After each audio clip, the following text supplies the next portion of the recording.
If you don't change what you're doing and how you do it, nothing else will change. Your biggest enemy is you. My whole book is about you battling yourself. People don't understand it's you against you. The only person that gets in your way is you. Nobody else. It's you. Here's the big challenge of life. You can have more than you've got because you can become more than you are. That's the challenge. And of course, the other side of the coin reads, unless you change how you are, you'll always have what you got. Most people don't want it that badly, which is why they always ask the question, man, how did you get to where you are? You know how to do it. You know exactly how to be you or how to be me. You don't want to do it. So I can't make you do it, and nor do I have the time or energy to force you into that place that I know you have to be to do it. There's no luck in this game, man. It may be a little bit of luck, but the luck happens after you bust your ass and you put yourself in that lucky situation. Luck doesn't happen. You put yourself in that situation where luck might happen. Would I be able to do it? Would I? You don't know. Until you say, yeah, I'm gonna take action. Nothing changes if nothing changes, man. And I'm not preaching at you. I just want to remind you, because I've spent a lot of time in my life sitting around wanting things to change, and not being able to make them change, and not thinking I could. And I wish somebody had told me that earlier sometimes, that in order for something to change, there needs to be change. It's you against you. You against you. And if you misunderstand that, it's a real problem. Real problem. I can understand you misunderstand me running down the street, shirt off. This, yeah, I can get it. I get it. If you misunderstand what I'm saying right now today, the problem is you. And you don't want to fix it. Here's how to get older without getting better. Keep relearning the same lesson. If you keep making the same mistake over and over, the mistake isn't the problem. You are. There was no passion, no drive, no nothing. But I had this fire that I'm going to be somebody. And it has to be there, because on all those bad days and all those days you don't want to do shit, you have to be your own motivator, your own coach, your own trainer, your own everything. And what that means is you may have failed miserably yesterday, but you come to work, people are like, man, you just lost everything. How the hell are you this fucking damn motivated? Because this is what it takes. It's not about the shoes. It's about knowing where you're going. Not forgetting where you started. It's about having the courage to fail. Not breaking when you're broken. Laziness is something that has to do with you. You're not connected to something deep enough. You don't feel the necessity. You don't feel the devil at your heels. You don't feel the fact that you could very well die tomorrow that will impel you to get something done. There's no necessity behind it. And the human animal that we were created is when we feel pressure, we feel the necessity to get things done. We can move mountains. But when that pressure, almost like a barometric pressure, releases, and we don't feel the need to get something done, we can become incredibly lazy because there's no necessity. So you have to create necessity in your life. You have to create the need to get things done. Why do that much? Why go that far? Why try to become everything? That's a good question, why?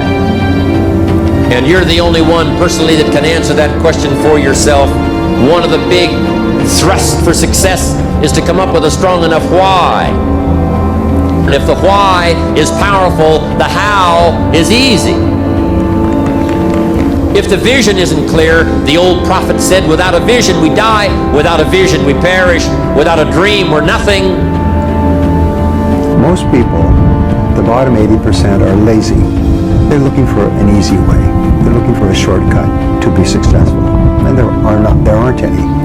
But if you do something repeatedly over and over, you develop a habit. So most people are in the habit of looking for easy ways to get the things they want. It's almost like you have to have the ability to go to the deep end no matter whether or not you'll ever go there. Right. Yes. And some people are like, well, I'm never going to go to the deep end. Mm-hmm. But but you should be able to. Yes. What are you willing to give up? What are you willing to sacrifice? What are you willing to forgo? If you're struggling, if you're frustrated with yourself, if you're at that point where you're so sick of yourself and your excuses, I've been there, Stephen's been there. This is a normal part of the human experience. And at some point, either the pain is going to get big enough, or you're going to bump into somebody's story somewhere on this planet who has been in the position that you're in right now, facing the stuff that you're facing right now, and there is something about their story at this exact moment in time that will ignite something in you that is missing, and what is missing in you right now is hope. Here's to the crazy ones, the misfits, the rebels, the troublemakers, the round pegs in the square holes, the ones who see things differently. They're not fond of rules, and they have no respect for the status quo. You can quote them, disagree with them, glorify or vilify them. About the only thing you can't do is ignore them, because they change things. They push the human race forward. While some may see them as the crazy ones, we see genius. Because the people who are crazy enough to think they can change the world are the ones who do. Playing out the fear, Layla says this, and I love it, but that fear is a mile wide and an inch deep. And so it looks like this ocean that you're going to step into and drown. But as soon as you step into it, you realize it was not that deep at all, and you can keep walking through it. And I just love that visual, because a lot of times when it's like we have this anxiety around this big decision we have to make, if you actually take the step and realize that it's not death, you're not going to drown immediately. There's plenty of other steps you can take from there, even if you get a little wet. You have to be open-minded to the possibilities that I can do this. Once you shut your mind down to the possibility that it can be achieved, there's no way it can happen. Is there advice you can give to young kids that are living through a shitty situation of any sort, a tough life? Try to find a thing that you really enjoy. Try to find a thing that you're passionate about. Everybody thinks they're a loser. Every young person thinks they're a loser. At least a young person in the situation I was at. Like, I didn't know I wasn't a loser until I started winning. Until I started doing martial arts. Martial arts taught me that, like, I could get better at stuff. That I wasn't really a loser.